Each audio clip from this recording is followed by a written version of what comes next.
প্রিয় দর্শক, সর্বজননীয় শারদীয় দুর্গাপূজা উপলক্ষে ব্রাহ্মণবাড়িয়া জেলার কসবা থানার অফিসার ইনচার্জ জনাব মোহাম্মদ আব্দুল কাদের হিন্দু সম্প্রদায়ে সহ দেশবাসীকে আন্তরিক শুভেচ্ছা জানিয়েছেন।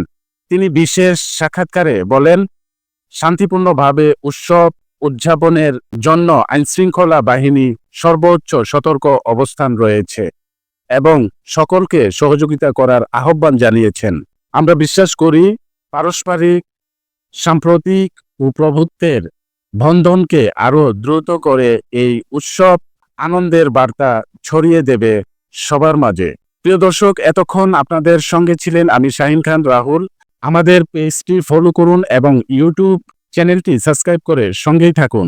সত্যনিষ্ঠ সংবাদ সবার আগে পেতে আমাদের সাথেই থাকুন। ধন্যবাদ। আসসালামু আলাইকুম। আমি মোহাম্মদ আব্দুল কাদের, অফিসার ইনচার্জ বরিয়াখানা বম্বে।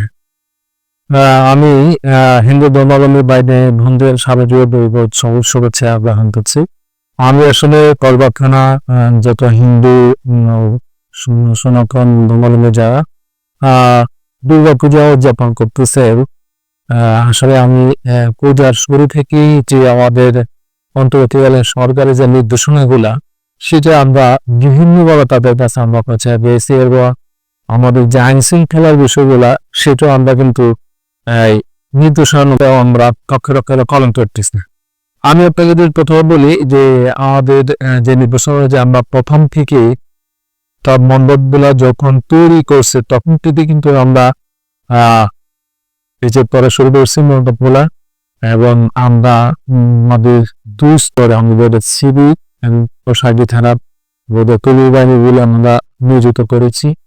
আমরা অলওয়েজ কিন্তু আমাদের একটা আমাদের নির্দেশনা ছিল যে আমরা তারা পথমুক্তি স্থাপন করবেন, তখন শুরু করবেন সকল বিষয় কিন্তু আমরা খোঁজখবর নিচ্ছি। প্রতিটা মণ্ডপে কিন্তু আমরা ভিজিট করেছি বিভিন্ন স্তরে অফিসার আমি যে সেই হিসাবে অলরেডি পূজা শুরু হয়ে গেছে এবং আমরা প্রতিনিয়ত সকাল সন্ধ্যার দিকে অলওয়েজ কিন্তু আমরা মণ্ডপে দিয়ে খোঁজখবর নিচ্ছি যে আমাদের যারা নিয়োজিত আছে আমাদের আনসার বাইরে কবির বাইরে সমীমের সুযোগ কিন্তু অবস্থা এবং ইনশাল্লাহ এখন পর্যন্ত কোনো মণ্ডপ কিছু কোনো নেগেটিভ কথা আসেনি যে মণ্ডপে পূজা অর্চনা করতে গিয়া দুর্ঘটনা বা নেগেটিভ কোনো কথা এসেছে।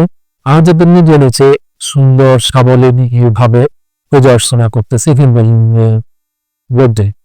এবং আমার আজকে মধ্যে বাইরে যে ভিজিটে যারা আসতেছে আমাদের শুরু করে আজকে শিক্ষা আমরা আসছে আমি ছিলাম সাথে আমরা কয়েকটা মন্দির ভিজিট করেছি। তারা আত্মীয় আসছে না কিন্তু পালন আসলে আপনারা জানে আমাদের দেশ কিন্তু সুন্দর দেশ, হিন্দু খ্রিস্টান সবাই মিলেই কিন্তু আমরা এই দেশের অধিবাসী, আমরা সবাই বাংলাদেশি। একটা কথা আমাকে ব্যতীত করে সত্য হইতে যে কেউ বলে আমরা সংখ্যালঘু, আমরা এসি সংখ্যালঘু না বরুট, আমরা বাঙালি বাংলাদেশি, বাংলা ভাষায় কথা বলি, আমরা কৃষ্টি কালচার সবকিছু দেখ, তাহলে নিজেকে এবার সংখ্যালঘু বলা আমার মনে হয় কোনো প্রয়োজন নেই।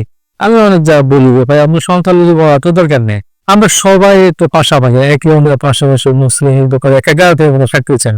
আপনি ধর্ম পালন করতে চান আমরা তা মতো করে পালন করেন, যার যার ধর্ম সে পালন করেন, এখানে বাধা বিপত্তি কিছু নেই। কথাটি যদি কোনো কিছু হয় এর জন্যই তো যে আমাদের তো নিরাপত্তার বিষয়গুলো আসে ও আমরা লিখবো সময়টা সেই দায়িত্বগুলো আমরা পালন করে পালন করে আসছি। ইনশাল্লাহ একত্রিত যে কোনো সমস্যা হয় আমি আশা করি ইনশাল্লাহ পূজা শেষ হওয়া বলতে কোনো সমস্যা হবে না, আশা করতে পারি। তথাপি আমরা একটু সতর্ক আছি যে সতর্কতা সেটা আমাদের দৃঢ়ভাবে পালন করতে করে নিচ্ছি ইনশাল্লাহ। সবার আশা করি আমরা সুন্দরভাবে আমরা যে পূজা কার্যক্রম তুলে নিয়ে আসতে পারবো। সবার মাধ্যমে এক বৈবাহিক শুরু করি নিজের কোথাও সবার কাছে সবই কামনা করি যে স্থানে আসতে পারি শুরু করি সবাই যাদেরকে অন্তত আমাকে সহায়তা করে তথ্য দিয়ে যে কোনো ভাবে বাজারকে সুন্দরভাবে পূজা রাখার জন্য সঙ্গে আশা